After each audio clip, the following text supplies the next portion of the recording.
to all our recordings on BitChute. And I have to say, there's some really good stuff in there.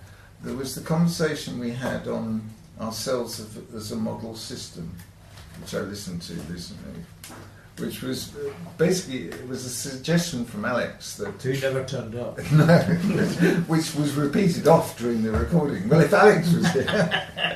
But it was an inspired idea, because it actually took the conversation in so many different directions. And I think I've listened to nearly all of them now.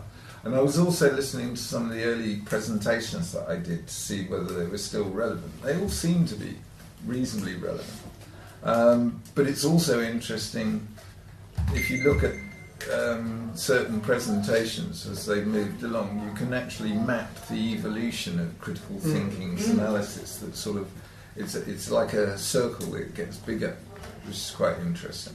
Quite transformational. To post them on Twitter. I don't agree to that at all. Which is why I don't post it. No, I've said that before. I'd rather keep it kind of a bit lower profile. I'm not interested in being high profile, thank you. Well, no, it's not. It's not in terms of individual profile.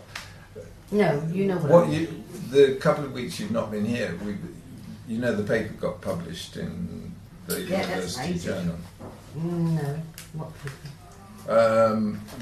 We've had an academic paper published at the King Abdulaziz University. I saw that. Yes, right. Yes. I think that's quite a sort of significant evolution of what we're doing. Yeah. But what is more valuable and more significant, I think, than the content of the paper, which I think is powerful in itself, is actually the process by which we've arrived at that.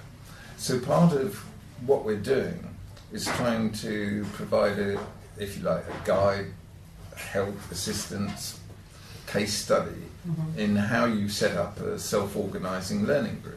I mean, that's in essence what we are, a self-organised learning group. So a lot of the recording, if you listen to them in that context, they take on a different meaning. So you're focusing less on what is actually being discussed and reflecting on how it's being discussed and how this information is coming together, which is unlike any other educational process that one comes across in orthodox education.